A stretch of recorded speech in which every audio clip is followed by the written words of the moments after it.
Sembunyi pada. Iki kakak Danis. Oh. Iki kakak Dinar. Oh, kakak dari kancil. Enggak. Kak Danis yang harimau. Kak Dinar yang kancil. Nggih, kakak Dinar sing kancil. Kak Danis yang singa. Singa. Bismillahirrahmanirrahim. Seruling Raja Sulaiman. Pada suatu hari si kancil sedang tiduran. Kok kancil? Oh, sinten? Diganti sinten? Kakak Dinar. Oh, kakak Dinar. Iki Oke. kakak Danis. Bismillahirrahmanirrahim. Seruling Raja Sulaiman. Pada suatu hari kakak Dinar sedang tiduran di dekat rumpun bambu. Dia pun kagum dengan bunyi-bunyi yang ditimbulkan oleh gesekan pohon-pohon bambu di rumpun itu, yang terdengar sangat merdu untuknya.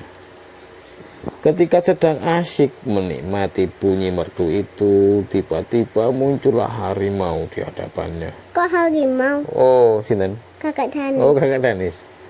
Diulangi mana ya? Oke. Seperti Raja Sulaiman. Bismillahirrahmanirrahim. Diulangi lagi.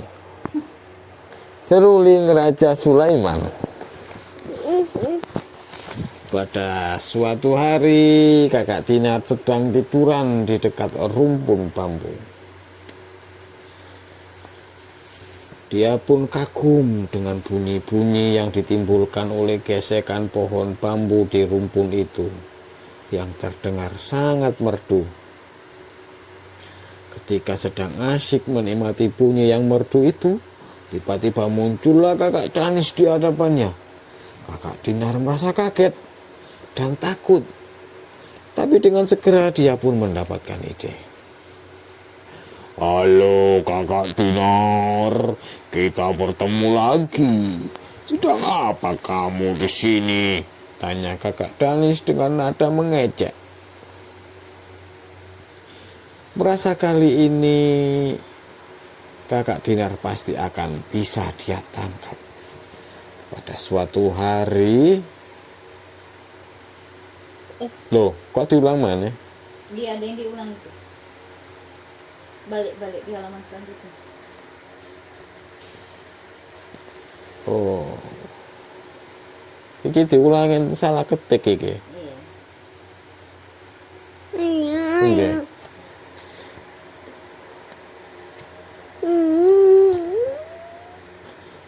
Hai, oh lanjutan iki.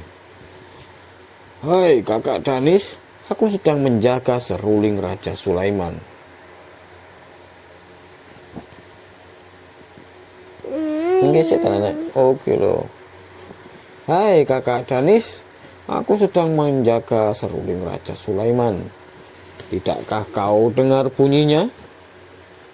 Hanya orang-orang hebat pilihanlah yang bisa meniupnya. Jelas kakak Dinar. Meskipun ragu dan takut dibohongi lagi oleh kakak Dinar, kakak Danis pun kemudian bertanya, "Oh, benarkah kakak Dinar?" "Iya, benar. Coba saja kamu dengarkan bu suaranya. Merdu sekali bukan?" ucap kakak Dinar. Merdu. Kakak Danis pun mendengar sebuah suara yang merdu dari rumpun bambu itu. Dia lalu bertanya, bagaimana cara meniup seruling Raja Sulaiman itu? Kakak Dinar tetap mengatakan bahwa yang terpilih pasti bisa meniupnya dengan mudah dan akan menghasilkan suara yang merdu. Maka kemudian kakak Danis memasuki rumpun bambu dan meniupnya ke sana kemari. Namun bukannya menghasilkan suara yang merdu, dia malah terjepit di antara pohon bambu. Aduh nih ya. Kakak Dinar pun sudah berlalu dengan tawa kemenangan, telah terbebas lagi dari ancaman kakak Danis. Tuh, selesai. Nah, iki. Hah? Iki kan. Nah, ya. Ampun. Nah, iki. Itu dibaca dua. Oh, Walaupun oke.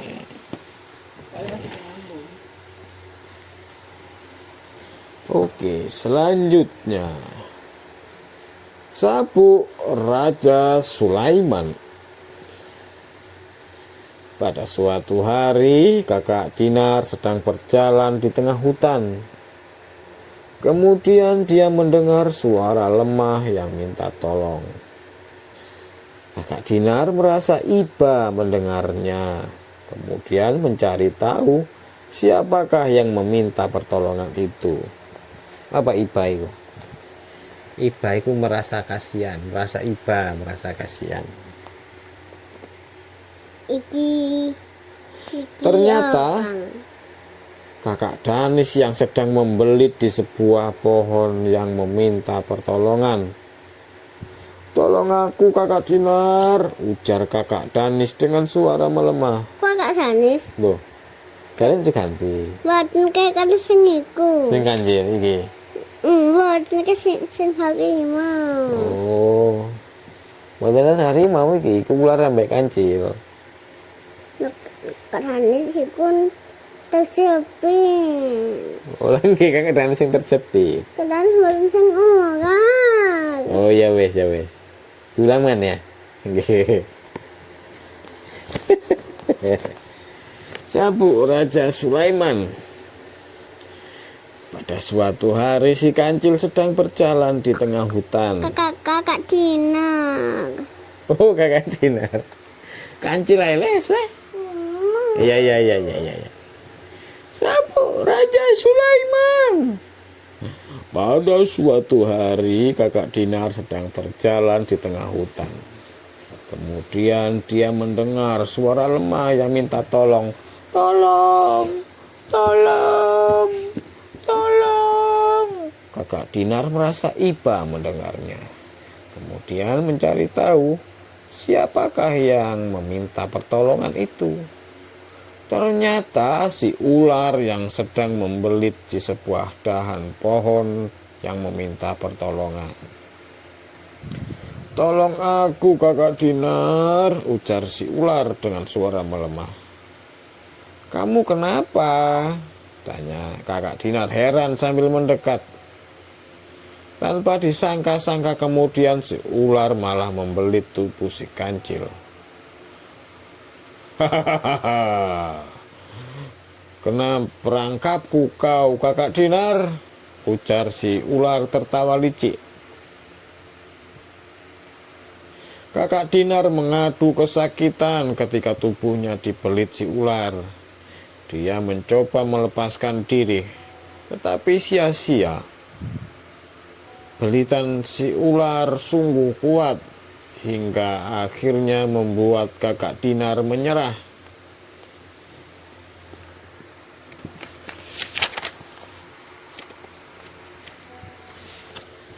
Beberapa lama kemudian muncullah harimau. Kakak Dinar yang sedang Kakak Dinar. Oh, harimau ini kakak Danis tak? Oh, beberapa lama kemudian muncullah kakak Danis. Bapak. "Kakak Dinar, apa yang sedang kamu lakukan di sini?" tanya kakak Danis setengah mengecek. Sudah sejak lama dia ingin menangkap kakak Dinar, tetapi kakak Dinar selalu punya cara untuk mengelabui kakak Danis. Kakak Danis, kamu tidak lihat?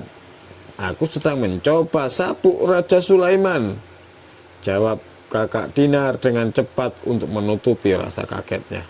"Hah, benarkah?" tanya kakak Danis sambil menyelidik. "Iyalah, masa kamu tidak lihat sabuk yang aku pakai ini?" jawab kakak Dinar sambil meyakinkan.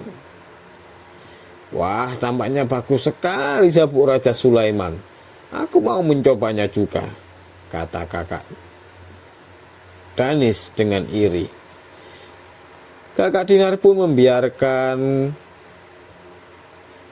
kakak Danis melepaskan si ular yang tertidur dari belitan tubuhnya. Dan kemudian dengan bangga kakak Danis membelitkan ular pada tubuhnya sendiri. Setelah terlepas dari belitan si ular, kakak Dinar segera menjauh dengan tersenyum. Ketika ular itu terbangun dan menyadari bahwa kini mangsanya lebih besar, dia tertawa. Hai kamu, kakak Danis, tampaknya akan membuatku kenyang. Emang kadis kancil. Loh, kak harimau kan? Kan sing dibelit harimau. Kakak Danis baru sadar telah ditipu oleh kakak Dinar. Ternyata itu bukan sabuk Raja Sulaiman, melainkan seekor ular yang sangat besar. Kena tipu, dibujui.